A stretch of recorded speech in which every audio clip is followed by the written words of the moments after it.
প্রিয় 2026-এর মাধ্যমিকের ছাত্রছাত্রীরা, আজ তোমাদের জন্য ম্যাপ পয়েন্টিংয়ের ভূগোল বিষয়ের ম্যাপ পয়েন্টিংয়ের চূড়ান্ত এবং ফাইনাল সাজেশন নিয়ে এসেছি। পুরো অধ্যায় ভিত্তিক যেগুলো থেকে তোমাদের মানচিত্র পরীক্ষায় এসে থাকে, তো সেখান থেকে তোমাদের মানচিত্রের সাজেশন দেখাবো আর কি। তো পুরো ভিডিওটা দেখবে। ভিডিও শুরু করার আগে সোমনাথ পাইন বা পাইন স্যারের ফেসবুক পেজটি যারা এখনও ফলো করেনি অবশ্যই ফলো করে দেবে। ইউটিউবে দেখতে চাইলে পাইন স্যার ইউটিউবটি অবশ্যই সাবস্ক্রাইব করে দেবে।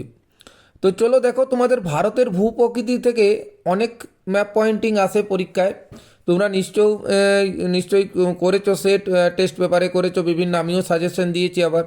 তো এটা হচ্ছে ফাইনাল। এইভাবে তোমরা যদি করো তোমাদের একটাও কিন্তু মিস যাবে না, 100% কমন পাবে।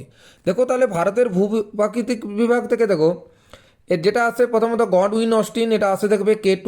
শিবালিক পর্বত এসে থাকে, নীলগিরি পর্বত, চিল্কা হ্রদ, পুলিকট হ্রদ, মানস সরোবর, পক প্রণালী, মান্নার উপসাগর, খাম্বাত উপসাগর, করমণ্ডল উপকূল অথবা পড়তে পারে বছরে দুবার বৃষ্টিপাতযুক্ত অঞ্চল, সাতপুরা পর্বত, আরাবল্লী পর্বত, বিন্ধ্য পর্বত, প্যাংগং হ্রদ, পুলিকট হ্রদ, কোঙ্কণ উপকূল, কচ্ছের রণ, খাম্বাত উপসাগর, গোদাবরী নদী, লুনি নদী, নর্মদা নদী, মহানদী, কৃষ্ণা, কাশ্মীর উপত্যকা, লাদাখ মালভূমি, তাপ্তি নদী, কন্যাকুমারিকা অন্তরীপ। অর্থাৎ নম্বর ফুল 10-এর 10 পেতে গেলে তোমাদের কিন্তু এইগুলো করতেই হবে। অর্থাৎ এইভাবে যদি তুমি ফুল এইভাবে করে যাও তাহলে তোমার কিন্তু মিস যাবে না। এবার প্রাকৃতিক পরিবেশ থেকে দেখো কী কী আসতে পারে।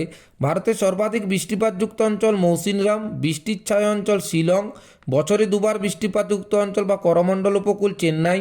ভারতের শুষ্কতম অঞ্চল কৃষ্ণ মৃত্তিকা অঞ্চল, ল্যাটেরাইট মৃত্তিকা, সুন্দরবন, ম্যানগ্রোভ অরণ্য, মরু উদ্ভিদ এবং শীতকালীন বৃষ্টিপাতযুক্ত অঞ্চল। এটা গেল ভারতের প্রাকৃতিক পরিবেশ থেকে গেল। এই যেগুলো এগুলো একটু ভালো করে দেখবে তোমরা। এরপর দেখো ভারতের কৃষি থেকে দেখো কী কী আসতে পারে। ভারতের একটি ধান, গম, কফি উৎপাদক অঞ্চল, একটি মিলেট উৎপাদক অঞ্চল, কেন্দ্রীয় ধান গবেষণা কেন্দ্র, একটি চা উৎপাদক অঞ্চল, দক্ষিণ ভারতের শস্য ভাণ্ডার। ভারতের কৃষির থেকে দেখো। এবার চলে যাব যেখান থেকে আছে ভারতের শিল্প, অর্থাৎ জনসংখ্যা এবং পরিবহন ও শহর, এগুলোর থেকে আর কি। ভারতের শিল্প, জনসংখ্যা এবং পরিবহন ও শহর থেকে কী কী আসে। ভারতের একটি লৌহ ইস্পাত শিল্প কেন্দ্র ভিলাই, দক্ষিণ ভারতের কার্পাস বহন কেন্দ্র, পশ্চিম ভারতের একটি পেট্রো রসায়ন শিল্প কেন্দ্র, একটি রেল ইঞ্জিন নির্মাণ শিল্প বিশাখাপত্তনম, হলদিয়া শিল্পাঞ্চল।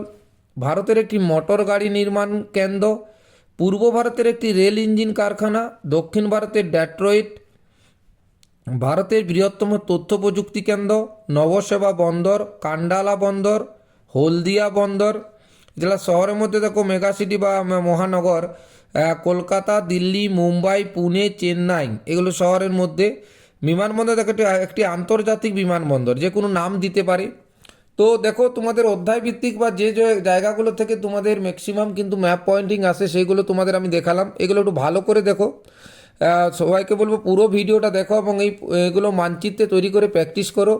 দেখবে 10-এর 10 তোমরা অবশ্যই পাবে। অবশ্যই ভালো পরীক্ষা হবে। ভালোভাবে প্রিপারেশন নাও। ধন্যবাদ।